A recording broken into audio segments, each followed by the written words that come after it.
Hey guys, Showsonic123 aka John here. Welcome to episode number 8 of the Milan Career Mode. For the first of 3 games in today's episode, we take on Crotone at home in the San Siro in Serie A, looking to obviously add to our recent run of form, which has seen us climb to second in the Serie A table. You will notice one thing, I have figured out how to slide up these opening transition slides, if you will, or sequences, so it won't be as long and I won't have to commentate for as long, as I found one of the weakest aspects of my previous videos was droning on as the games were about to start. So yeah, I have found a way to speed these up, and I'm doing that obviously now. Did play the regular starting line for this game against Crotone, so let's get into it. For the first chance of the game here, Kuchka would bear down on goal. Play the ball out wide towards Suso, who would get the ball into the box, in towards Carlos Bacca. Carlos Bacca would head down past the Crotone goalkeeper to the back of the net to make it Milan 1, Crotone 0 after 20 minutes, as we got to the perfect start in this game, as we already take the lead through. I think I'm going to brand him Carlos the Conquistador, and I think you'll find out why in the episode. Maybe I won't say it with such a strong accent, maybe just Carlos the Conquistador, as the Colombian gets his 4th Serie A goal, and he makes it. Milan 1, Crotone 0. Following that then, Suso would pick up the ball on the right hand side once again, turn, shoot, but his shot would go just over the bar in the end, as he fails to double our lead there with the stronger left foot of his, as our Spanish winger blasts over the bar. Carlos Bacca would play a through ball here to Locatelli, who would shoot. His shot would be saved by the Crotone goalkeeper though, as he would turn it around for a corner. Very good opportunity to make it 2-0 here. The young man Locatelli set through by Bacca, number 70 to number 73, but just the outstretched leg of the Crotone goalkeeper kept it from being 2-0. And then we would win a free kick here on the edge of the penalty area from a foul on Carlos Bacca. It would be Suso to take. I do just quickly check here if he's our best free kick taker, which he is. So I step to take it with the Spanish winger on his left foot, 19 yards out. And he would score as well to make it Milan 2, Crotone 0. Fantastic free kick from Suso, as he doubles our advantage here to make it 2-0 just 5 minutes before half time. Milan 2, Crotone 0. We have been on top in this game. Crotone haven't really had any chances. Didn't really have any chances before this. And we would double our lead here through Suso, as he puts in a deserved 2-0 lead. Fantastic free kick. First free kick I think we've scored in this series so far, and it is Milan 2, Crotone 0. Crotone will try and get themselves back into the game there, but that should be saved by Gianluigi Donnarumma, and it would be 2-0 to Milan at half time. Bonaventura here would bomb down the left wing, turn inside into his right foot, then slide the ball into Kuchka, who would have the shot blocked. It would come to Carlos Bacca, who would head down towards Bonaventura, find Locatelli, come back to Bonaventura, who would shoot and have a shot saved by the Crotone goalkeeper to keep it at 2-0.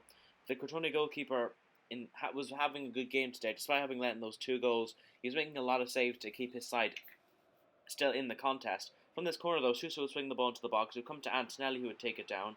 He would then play 1-2 here with Locatelli. And on the first time shot, Antonelli with an absolute screamer would make it Milan 3, Crotone 0, just past the 50-minute mark, as we would go into a comfortable 3-0 lead here and surely wrap the 3 points there with that fantastic goal from Luca Antonelli, as our left back picks up the ball from Locatelli and rifles it with the first time shot past the Crotone goalkeeper, who I really felt for in this game, because we really weren't giving him much opportunity to shine, even though he was doing so much for his team. Crotone would try and attack us here as the ball swings to the box. Antonelli would put it down. Their guy would shoot, but it would be saved by Gianluigi Donnarumma in the end, and it would finish Milan 3, Crotone 0. Following that game, then we'd have some player training here for the 2 lads who are training, Pino and Pasalic, the 2 guys with names starting with P. I would say the 2 Ps, but I didn't think that would sound the best from a sonic standpoint, I suppose. Following that, we get an email from the board saying that we're not currently right on our financial objectives, as our objective was to keep our salary growth under 10%, and it's currently 11%. Anyway, for the second game of today's episode, we'll take on Roma at the Stadio Olimpico in Serie A. I was considering doing this game live. In the end, I decided against it, because it isn't a crucial title clash, although it is an important game, as coming into this game, we were in second place, I think level on points with Juventus, with Roma 4 points behind with a game in hand. So Roma could hypothetically cut the gap on us to 1 point with still a game in hand if they were to win here.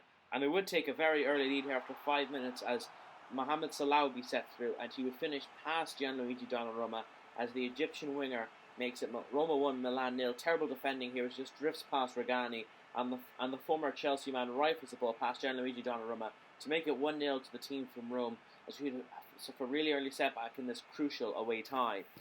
Following that then, Mohamed Salah will pick up the ball again, cut inside into his left foot, shoot, hits the post, and Alessio Romagnoli will put the ball into his own net to make it Roma 2, Milan 0 after 20 minutes, and I was genuinely considering restarting the game here because it was just such a poor start from us. 2-0 down after 20 minutes away in Rome, and Romagnoli against his former club doesn't cover himself in glory as he puts in an own goal.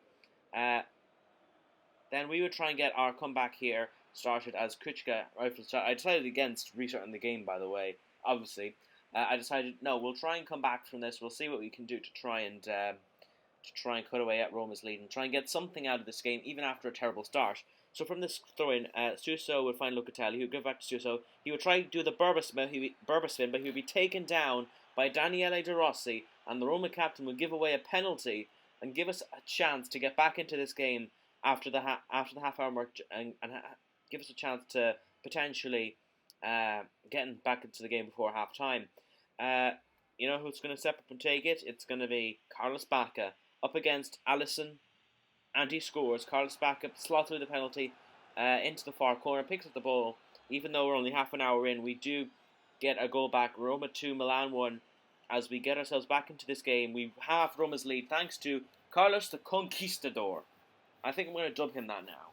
I don't know about you, but he's on top form right now, Carlos Bacca. That was his 5th Serie A goal this season, and he's only going to keep adding to that tally, let me tell you that much. And at halftime it will be Roma 2, Milan 1. We will go all out in this second half to try and equalise here. Carlos Bacca, stinging shot against the post, no chance for the Roma keeper Alisson. Then Suso pick up the ball here, 20 minutes to go, cross the ball into the box, header there saved by, I think it was Pellegrini, saved by Alisson. Then in the final minutes here, Sosa would find Belotti, 2 subs linking up. It will come to Bonaventura from the rebound, but he just takes too heavy a touch and he ends up carrying it past his goal. As in, you see here the shot from Belotti, saved by Alisson. Bonaventura picks up the rebound. If he shot that rebound, he probably would have scored and made it 2-2. But in the end, he takes a heavy touch and ends up putting the ball out of play. And we did have other chances, but those are just the best ones. As in the end, just finished Roma 2, Milan 1. We can't get a point out of the game. Pretty big setback as Roma cut their gap on us to just 1 point. Again, with still a game in hand. And actually, we get an international answer off there from Peru, which we do reject. And we get told by the board that we have 3 players, which could be going on pre-contracts. De Sciglio,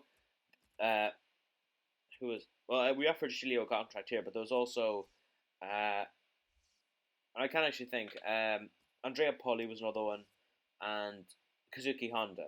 And the only one I offered a new contract to was De Chilio, because I'm not convinced about Honda. And I know we'll probably need him for rotation purposes, but we'll not need him for rotation purposes when you see what I've got coming up for you guys. It's just a bit of a spoiler, I suppose. So if he does go on a free at the end of the season, it's no skin off my nose. Same with Polly. He's really not needed in central midfield. I don't think we played him at all this season. I'd be very surprised if we have. And I'd just be more than happy to let him go. But anyway, from the third and final game of today's episode, we take on Atalanta at home in the Serie A. Our first chance will come from an Atalanta corner as Kuchka picks up the rebound, finds Carlos Bacca. He would play the ball through to Giacomo Bonaventura, and Giacomo Bonaventura will be set through on goal, one-on-one with the keeper, and he would slot it past the Atalanta goalkeeper to make it Milan 1, Atalanta 0, in our first Derby Lombardo of the season. And yes, the Milan versus Atalanta game has a name, and it's the Derby Lombardo. Anyway, as Giacomo Bonaventura slots the ball past the keeper here to make it Milan 1, Atalanta 0 after just 5 minutes or so, as our Italian winger gets his goal. Of course, playing on the left wing in place of the injured Mbanyang, as he has been in the last few games, of course, bringing Locatelli into the side, as opposed to Bonaventura in the central midfield. That's the way I've organised the team, while Nyang's injured. So Atalanta would have their first chance here, as Drame would have a shot saved by Donnarumma, but from the rebound, Gomez would turn the ball into the back of the net to make it Milan 1, Atalanta 1.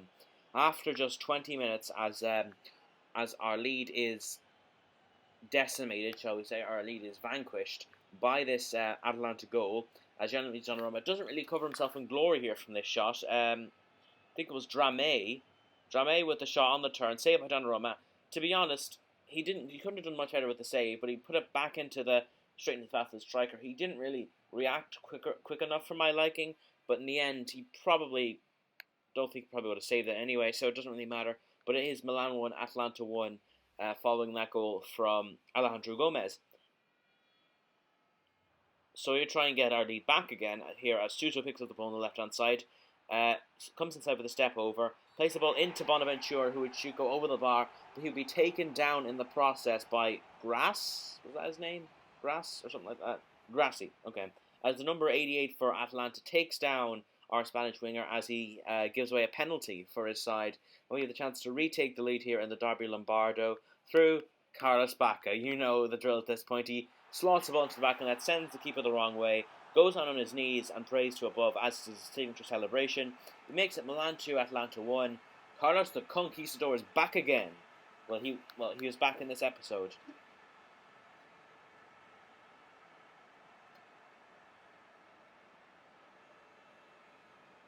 And our Colombian striker does mean we retake the lead for Milan here, following that equaliser from Atalanta. Sorry for the period of silence there. I just spaced out for a second, I suppose. Bonaventura there would pass the ball back inside towards Antonelli, who would then find Carlos Bacca, who would turn, shoot, and score to make it Milan 3, Atalanta 1, as Carlos the Conquistador gets his, I believe that is his 9th goal in Serie A this season. He more than doubles his goal tally for the season in this episode alone. Anyway, that's what I know. As he powers the ball into the bottom corner past the Atalanta goalkeeper to make it Milan 3, Atalanta 1.